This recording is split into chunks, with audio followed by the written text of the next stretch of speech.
नहीं नहीं सर, हाँ ये नहीं, सब्जेक्टिव। सब्जेक्टिव। अच्छा तो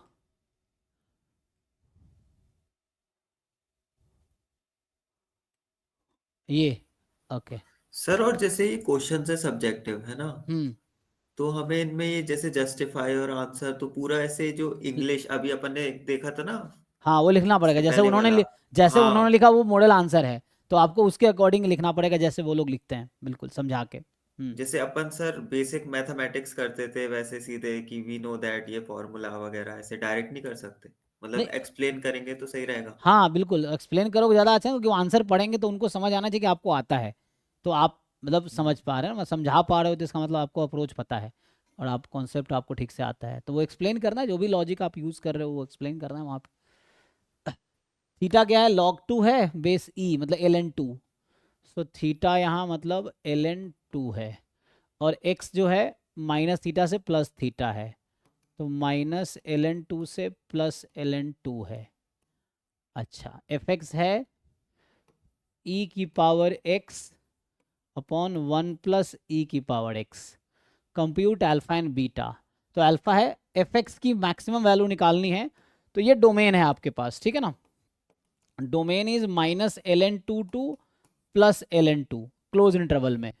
तो आपको alpha is the maximum value of this function, ये अल्फा क्या कहना चाह रहा है, alpha is maximum value of this function, beta is minimum value of this function on this interval. तो आपको याद होगा एब्सोल्यूट मैक्सिमम एब्सोल्यूट मिनिमा कैसे कैलकुलेट करते हैं, है ना। तो क्या करेंगे आप, इस फंक्शन में अगर आपको मैं पूछूं एफ डैश एक्स निकालिए तो क्या आएगी, can you find F dash x.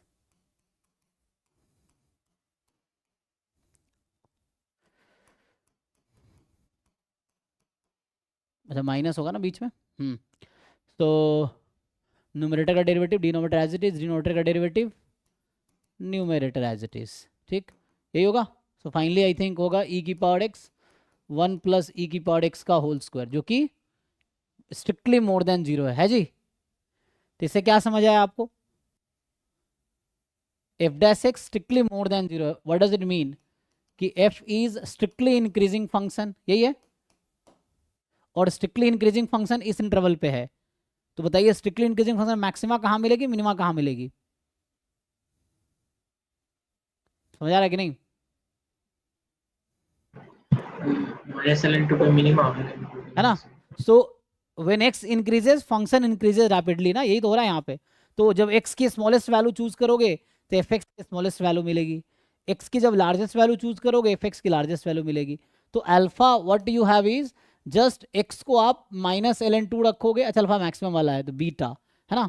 So value of F X at x is equal to ln 2, मतलब alpha is nothing but F X of ln 2, beta is nothing but F X of -ln 2। ये समझ पा रहे हैं, तो बताइए आप। ये क्लोज इंटरवल है, तो फंक्शन या तो क्रिटिकल पॉइंट पे मैक्सिमा होगी या एंड पॉइंट पे। There is no critical point in this function because F dash X will never be 0, it is strictly positive. तो 0 तो हो नहीं सकता, तो एंड पॉइंट पे ही मैक्सिमा मिलेगा मुझे, और ये स्ट्रिक्टली इंक्रीजिंग है। सो सबसे छोटी एक्स की वैल्यू लेंगे तो फंक्शन की सबसे छोटी वैल्यू मिलेगी, एक्स की सबसे ओके सर। लार्जेस्ट वैल्यू लेंगे तो फंक्शन की लार्जेस्ट वैल्यू मिलेगी। तो फाइनली आपको ये समझ आया कि alpha is F of ln 2 and beta is F of -ln 2। ये हो गया, ये रीजन है एक्सप्लेन करने का। पुट कर लेंगे ना, या पुट करके दिखाऊं, नहीं सर, हो हो जाएगा। जाएगा ना।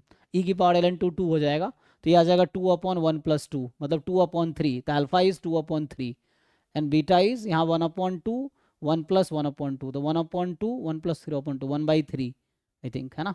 सो बीटा इज 1/3 आएगा, कैलकुलेशन चेक कर लीजिएगा, ये भाई ये आएगा 2/3, ये है। ठीक है, तो अल्फा इज 2/3, बीटा इज 1/3। हालांकि सॉल्यूशन भी होगा तो देख लीजिए क्या है उसमें, है ना, ये चीज़ है, यही होगा।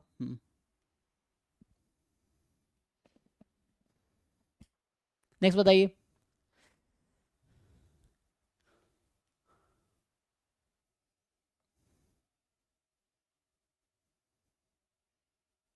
तो अभी मैंने आपको कहा था ना 2018 और 2019, क्योंकि ये विथ सॉल्यूशन और विथ आंसर की है, तो आपके लिए इजी होगा सॉल्व करना। पहले खुद सॉल्व कीजिए, फिर इसका सॉल्यूशन या आंसर की देखिए। अगर कंप्लीट हो गया तो नेक्स्ट क्लास में 2020 वाला भी करके आना, 18, 19, 20, है ना। सॉल्व ईच क्वेश्चन, देन आप जो भी डाउट है कलेक्ट करो, उसको डिस्कस करो मेरे साथ।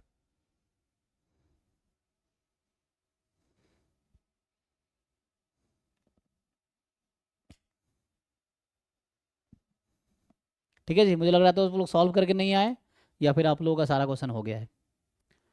सो होपफुली सारे क्वेश्चन हो गए होंगे, क्योंकि सर वो हाई स्कूल मैथमेटिक्स के जो टॉपिक्स है ना, हाँ, उसमें दिक्कत आ रही है सर। कहाँ दिक्कत आ रही है बताइए, किस टॉपिक में दिक्कत आ रही है, वो मैं डिस्कस कर सकता हूँ। जैसे सर एक 10th वाला क्वेश्चन है।